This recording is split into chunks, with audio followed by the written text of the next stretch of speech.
You saying when you giving all the best, अब ये उंगली नहीं देते, ये उंगली नहीं देते, ये उंगली नहीं देते, अपन ये उंगली देते. तो ऑल द बेस्ट जब अपन देते हैं तो अपना जो इच्छा शक्ति है, अपनी जो विल पावर है, the keep it as strong as the thumb. Where is your friend? That's your target. अपना टारगेट जो मैंने बोला था कि स्टार्ट कनेक्टिंग डॉट्स बैकवर्ड्स. अपना टारगेट कि मुझे ये लड़का अच्छा लगता है, मुझे मतलब यू माइट थिंक मुझे वो लड़की अच्छी लगती है, दैट्स योर टारगेट. मुझे ऐश्वर्या राय जैसा बनना है, मुझे यूपीएससी एग्जाम्स क्लियर करना है, मुझे एमपीएससी एग्जाम्स क्लियर करना है, that is your target. What grade are you on? नहीं 11th 12th TY BCom BSc TY of chemistry which is science. I am थोड़ा साइंस में गड़बड़ है. तो you are in TY? No, sorry, I am in first year. I want to do my FY? Yes, I am in first year. First year science. You must have recently passed 10th last year. Yeah. What percentage did you get? 75. 75? Not my category. What was your target? My target is to complete. नहीं. आपको 10वीं में कितना percentage मांगता था? आपका target आपके mummy papa ने बोला रहेगा. 10th में I got 79%. 79. और आपका टारगेट कितना था? मेरा टारगेट 80 प्लस था. 80 प्लस कितना? फिर भी आपने एक डिसाइड किया रहेगा ना कि हाँ, मतलब 80 प्लस इन द सेंस 85 आ रहा हूँ. 85. टारगेट 85 था. आपण टारगेट डिसाइड केलं पाहिजे की टारगेट 85 था. उसमें अभी हम लोग जब एग्जाम्स आते थे तो पढ़ाई करते टाइम पे एवरी 15 मिनट्स हम लोग को बाथरूम ब्रेक लगता था. फ्रेंड्स को फोन लगाने का कि कौन सा चैप्टर हो गया, और जो चैप्टर डिफिकल्ट रहेगा वो एग्जाम में तो हमेशा ऑप्शनल ही रहता है. ट्रिग्नोमेट्री ड्यूरिंग माय टाइम वाज always optional. Even my also. Trigonometry even your time is optional. हाँ, जो डिफिकल्ट चैप्टर्स रहेंगे वो बेसिकली एग्जाम में नहीं आने वाले या फिर ऑप्शंस में जाने वाले हैं. फ्रेंड्स को पूछेंगे कौन सा चैप्टर हो गया. I am not sure if the pattern is change, but third rise of dictatorship history, it's still the same. Chapter number 3. आमच्या वेळी 10वीला chapter number 3 was rise of dictatorship. That was the only chapter that I loved. बाकी सब was optional. तर जे पण difficult असेल ते आपण ऑप्शनमध्ये टाकतो. एग्जाम मध्ये येणार नाही आहे. फिर सुबह अपन रात को डिसाइड करेंगे सुबह 5 बजे उठेंगे पढ़ाई करने के लिए. मम्मी को बोलेंगे सुबह 5 बजे उठाओ. 2 मिनट मम्मी 2 मिनट सोने दो कर करके अपन 11:30 12 बजे तक उठ जाते हैं. नहीं, ऐसा नहीं था.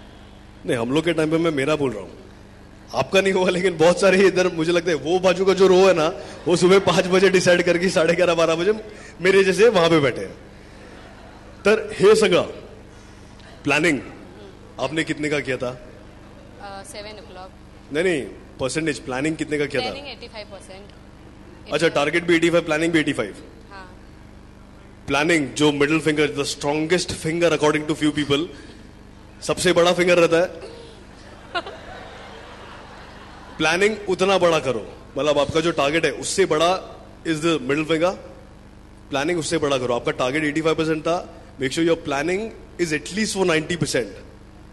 इंप्लीमेंटेशन, दिस फिंगर, इंप्लीमेंटेशन जो बाथरूम ब्रेक्स है, जो फोन कॉल्स है गर्लफ्रेंड बॉयफ्रेंड को, फिर उसके बाद में 5 बजे उठने का है, the implementation is always smaller than the planning. ये उंगली थोड़ा सा छोटा है. And the results, the last finger is always smaller than the implementation. आपने टारगेट 85 रखा था, प्लानिंग भी 85 के लिए दी, इम्प्लीमेंटेशन आपका थोड़ा कम हुआ रहेगा, आपका रिजल्ट 79% आया. If you want to achieve higher targets, make sure the planning is higher than your target. Make sure your implementation is higher, or it is always going to be little lesser than your planning, and your results is going to be little less than what you have planned. Thank you so much, and wish you all a very very all the best. जास्तीत जास्ती मजा करा, कारण की हे शाळा कॉलेजचे दिवस गेल्यानंतर तुम्हाला असंच स्टेजवर बसवून ठेवतील जबरदस्ती, जिकडे असं बसून राहाल की तुम्ही मजा तरी करतात. शाळा कॉलेज संपल्यानंतर मग आमची हालत बघ कशी होते. जास्तीत जास्ती मजा करा, जास्तीत जास्ती नेटवर्किंग करा, जास्तीत जास्ती मित्र बनवा, आणि फक्त तुमच्या एरियातले नाही बाहेरच्या एरिया मधले मित्र बनवायचा प्रयत्न करा. जास्तीत जास्ती अभ्यास पण करा थोडासा. पण I would love to see people from this people coming for this 5-day program to become some officers at a higher post. आणि नंतर येऊन भेटा, आम्हाला मनापासून बरं वाटेल. इकडून जर कोण झालं, wish you all the best. काही मदत लागली आमच्याकडून तर आम्ही 5 दिवस इकडे असणार आहेत. काही विचारायचं असेल, काही मदत लागली तर always welcome. Wish you all very very all the best.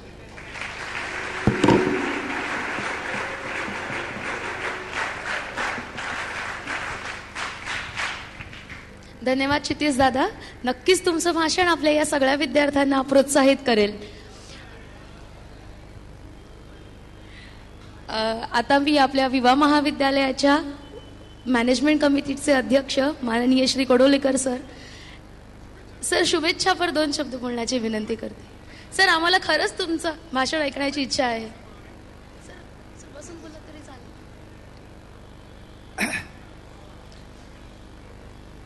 व्यासपीठावरील मान्यवर आणि विद्यार्थी मित्र हो, आत्ताच याने गोष्ट सांगितली की तो कावळा जो हुशार होता तो खडे टाकत टाकत पाणी आणलं. पण आता मी खडे टाकत राहतो, तुमच्या डोळ्यातून पाणी येणार आहे मला माहिती आहे, कारण खूप वेळ झालेला आहे.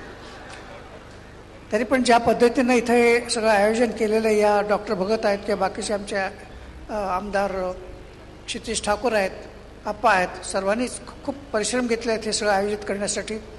डॉक्टर इथं साळुंके सर आहेत, त्यांनी तर अतिशय चांगल्या प्रकारे इथं आयोजन करण्यासाठी ते मार्गदर्शन करतात. अनेक इथं मान्यवरांना बोलवलेलं आहे तुम्ही.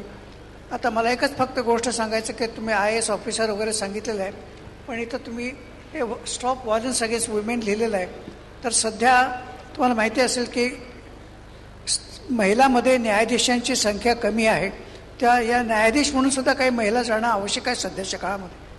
तुम्हाला माहिती आहे की सर्व पुरुष न्यायाधीश असल्यामुळे महिलांच्यावर किती अन्याय होतो हे न्यायाधीशसुद्धा मान्य करतात. वकील सर पुरुष असल्यामुळे महिलांच्यावर अन्याय होतोय ते मान्य करतात. जे व्हिक्टीम असतात ते मुलींच्या मधलेच असतात, ज्यांना त्रास होतो ते मुलीमध्ये असतात.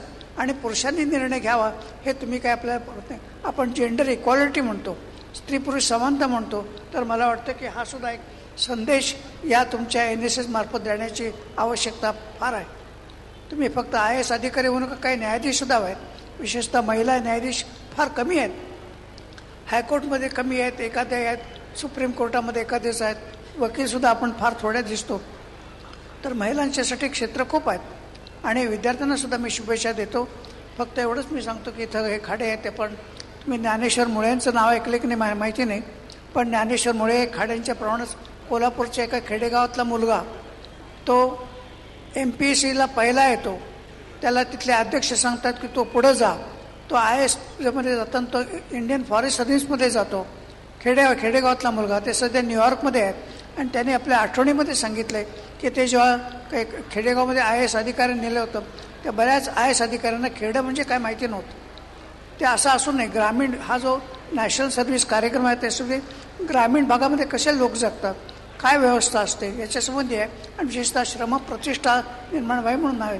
तर मला असं वाटतं की तुम्ही जेव्हा अधिकारी व्हाल, मोठ्या पदावर राहाल, या सर्व गोष्टीचा विसर पडणार नाही. तर मी या सर्व कार्यक्रमासाठी तुम्हाला शुभेच्छा देतो. धन्यवाद.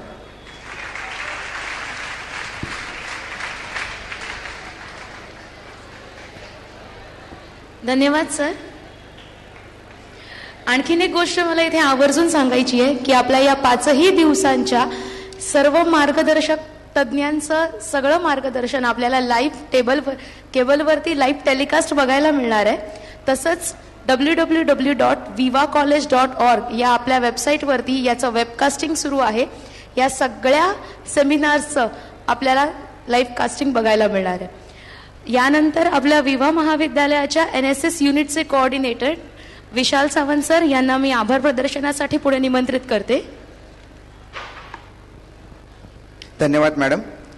मी जास्त वेळ घेणार नाही. सर्वात प्रथम इथे उपस्थित असलेल्या सर्व पत्रकार मित्रांचे मी आभार मानतो. आपण वेळात वेळ काढून या ठिकाणी आलात.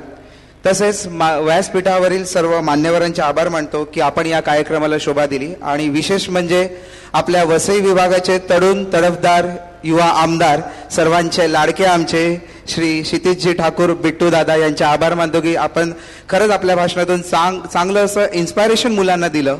तर त्यांचे एक विशेष आभार मानतो. आणि जाता जाता आमच्या इथली विरारची नवसाला पावणारी देवी जीवदानी देवी यांच्याकडे हिच्याकडे एक मागणं मानतो की हे देवी इथे उपस्थित असलेल्या सर्व विद्यार्थ्यांना सर्व लोकांना चांगलं आयुष्य दे, तसेच येणारे सर्व दिवस सुख समृद्धी आणि भरभराटीचे जाऊ दे. एवढे बोलून मी माझे 2 शब्द संपवतो आणि या ठिकाणी हा कार्यक्रम उद्घाटन सोहळा संपल्याचे जाहीर करतो. धन्यवाद. NSS व्हॉलेंटियर्स जे आहेत त्यांना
आयोजित केलेल्या विविध स्पर्धा परीक्षांच्या मार्गदर्शन शिबिरामध्ये आपणा सर्वांचं मनपूर्वक स्वागत.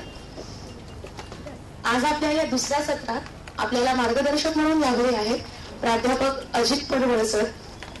पत्रकार म्हणून ज्यांनी आपल्या करिअरची सुरुवात केली आणि लोकसेवा आयोगाच्या विविध परीक्षांसाठी मार्गदर्शन करणारी संस्था म्हणजे लक्ष्य अकॅडमी, या खूप फेमस अशा अकॅडमीचे सर संस्थापक आणि संचालक आहेत.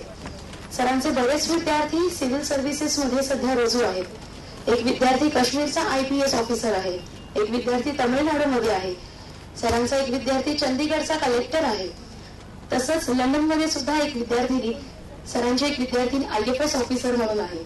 तसंच income tax department, custom department अशा राज्य सरकारच्या आणि केंद्र सरकारच्या बऱ्याच विभागांमध्ये सरांचे विद्यार्थी सध्या रुजू आहेत. सर, विवाह महाविद्यालयातर्फे आपलं मनपूर्वक स्वागत. मी आपल्या महाविद्यालयाचे प्राध्यापक भगत सर यांना विनंती करते की सर आपण पडवळ सरांना शाल आणि पुष्पगुच्छ देऊन त्यांचं स्वागत करावं.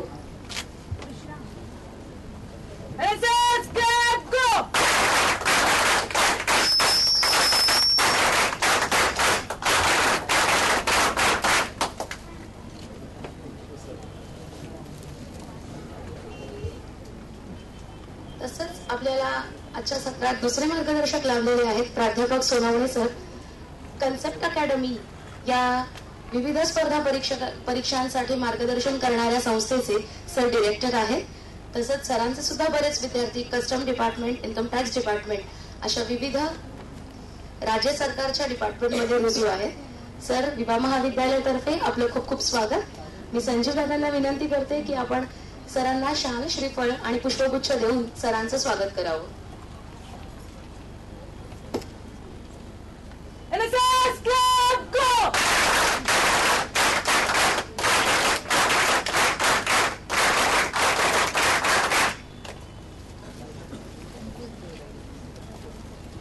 मान्यवरांना विनंती करते की आपण आपलं मार्गदर्शन सत्र सुरू करावं. हॅलो, नमस्कार विद्यार्थ्यांनो. आज मला इथे फार आनंद झाला येऊन. एक तुमच्यासारखा मी जेव्हा कॉलेज स्टुडंट होतो तेव्हा मी NSSचा ग्रुप लीडर होतो कीर्ती महाविद्यालयाचा, आणि तुमच्यासारखेच सगळे कॅम्प्स. आज मी जो इथे आहे या स्टेजवरती एक गेस्ट म्हणून आलेलो आहे, तर याचं सगळं श्रेय आहे NSS कॅम्पचं आहे, NSSचं आहे. ओके, NSS मुळेच माझ्यातल्या ह्या सगळ्या ज्या ग्रुप लिडरशिप किंवा एक स्टेज मध्ये हजारो लोकांच्या समोर कसं बोलायचं, ओके, हे सगळं मी तुमच्यासारखा स्टुडंट असताना कीर्ती शिकलो. सगळे स्टेट लेवलचे सगळे कॅम्प केले आणि त्याचा खूप फायदा झाला. त्यामुळे पहिलं तुमचं अभिनंदन की तुम्ही NSS जॉईन केलेला आहे आणि NSS मधून तुम्हाला हा चांगला कॅम्प युनिव्हर्सिटीने अरेंज केलेला आहे. प्रथमतः विहा कॉलेजचे आभार ज्यांनी मला इथे इन्व्हाइट केलं या कार्यक्रमासाठी. विद्यार्थ्यांना मी आज तुम्हाला आता जास्त बोर नाही करणार आहे, कारण सेमिनार किंवा असे वर्कशॉप म्हणजे डोक्याचा शॉर्ट असं म्हणतात. आम्ही म्हणायचो वेगळी बोर बीर करायला, आमच्या वेळेला वेगळ्या शब्दाचा एक शॉर्ट लागतो डोक्याचा. त्यामुळे असे सेमिनार वगैरे असतं की मी लास्टला असायचो, जाऊन बसायचो, कारण मला झोप लवकर येते. एखादा बोर करणारा फॅकल्टी आला किंवा हे आला तर मी तुम्हाला बोर नाही करणार आहे. मी तुमच्याकडे एक अपॉर्च्युनिटी घेऊन आलेलो आहे इकडे, ओके, किंवा एक विवाह कॉलेजने किंवा मुंबई युनिव्हर्सिटी तुम्हाला एक अपॉर्च्युनिटी, एक संधी दिलेली आहे.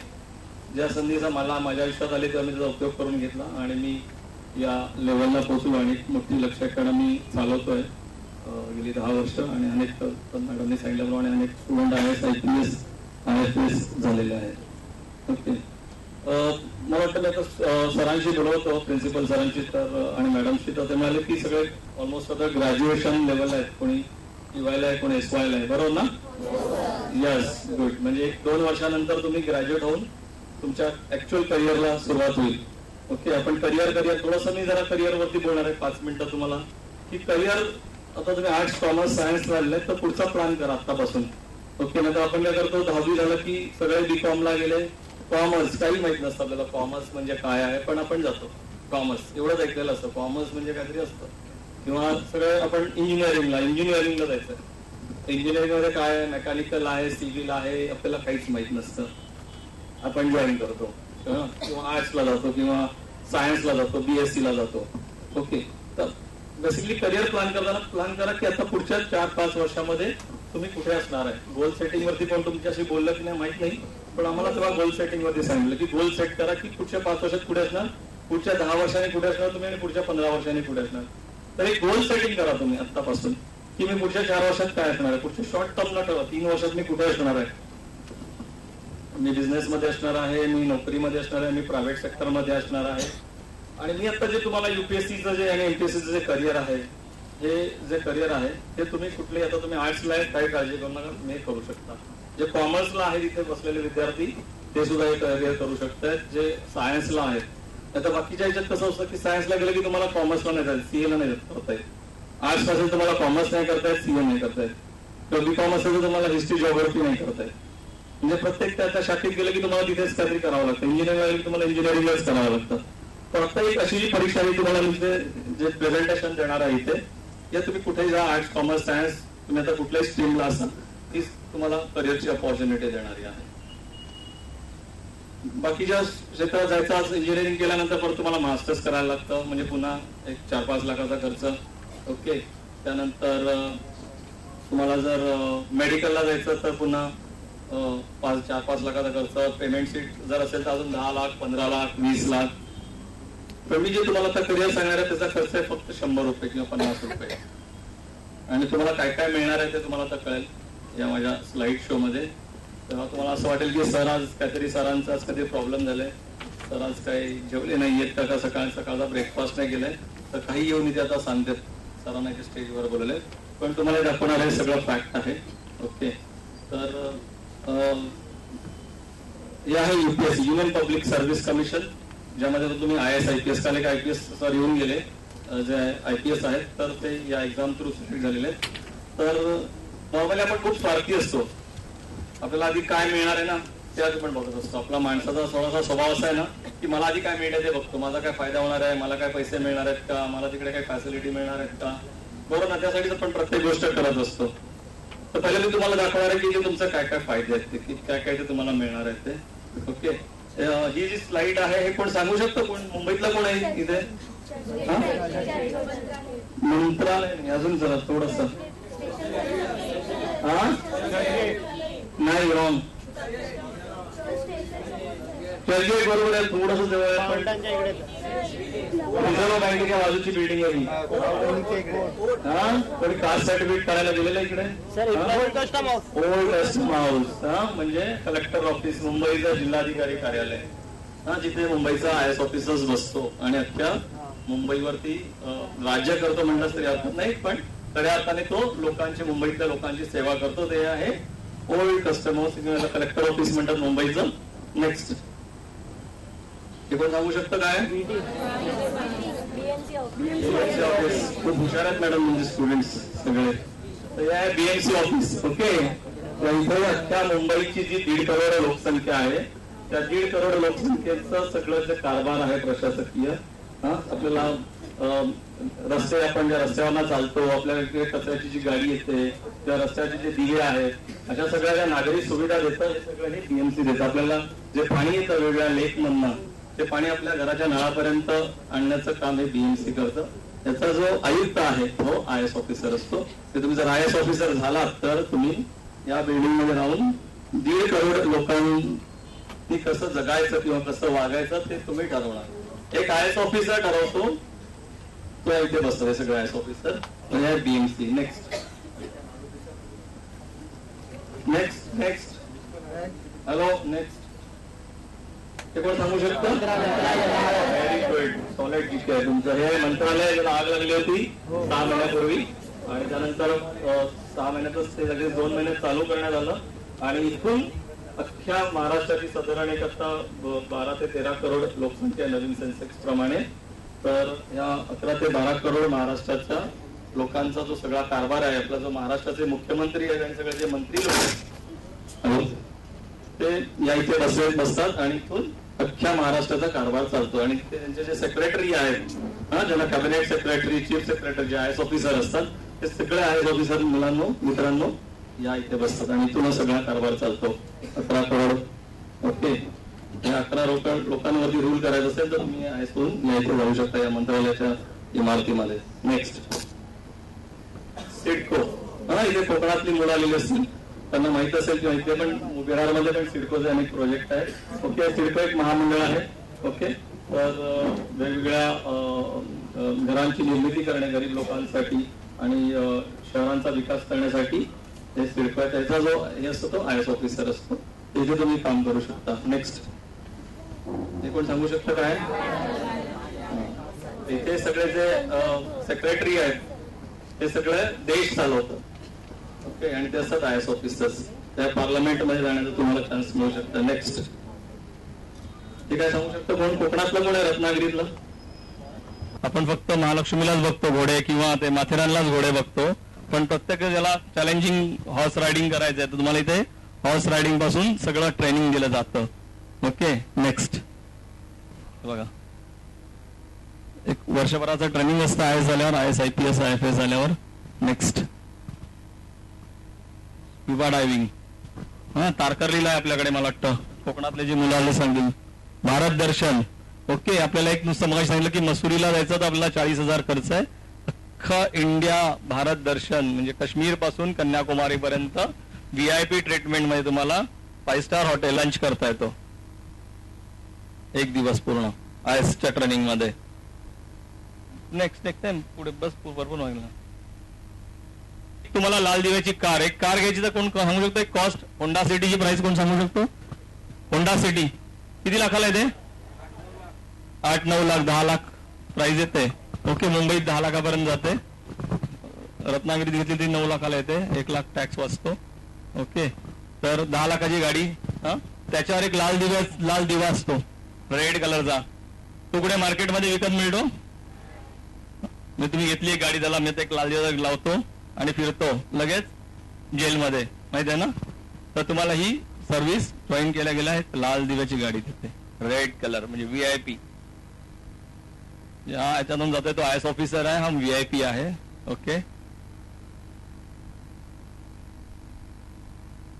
आपल्याला एक गाडी घ्यायची, ते 10 लाख रुपये, त्यानंतर त्याचं कर्ज, त्याचा इंटरेस्ट, एक ड्रायव्हर, त्याच्यावर 10,000 रुपये पगार ठेवून 8 ते 10,000 रुपये एक ड्रायव्हर घेतो, ते तुम्हाला सगळं देतं. त्याचा पेट्रोल सगळं गव्हर्नमेंट ऑफ इंडिया देते. आणि यासाठी तुम्हाला त्याची एक परीक्षा, फक्त prelim exam, main exam, interview, म्हणजे तुमचं पूर्ण लाईफ चेंज होऊ शकतं. तर एक्झाम पण किती सोपी आहे मी तुम्हाला दाखवणार आहे.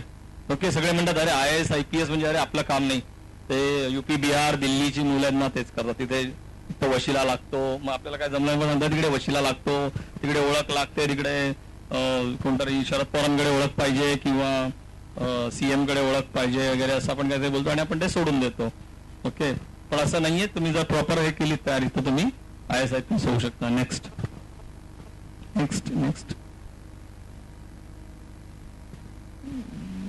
काय कलरचा काय प्रॉब्लेम आहे?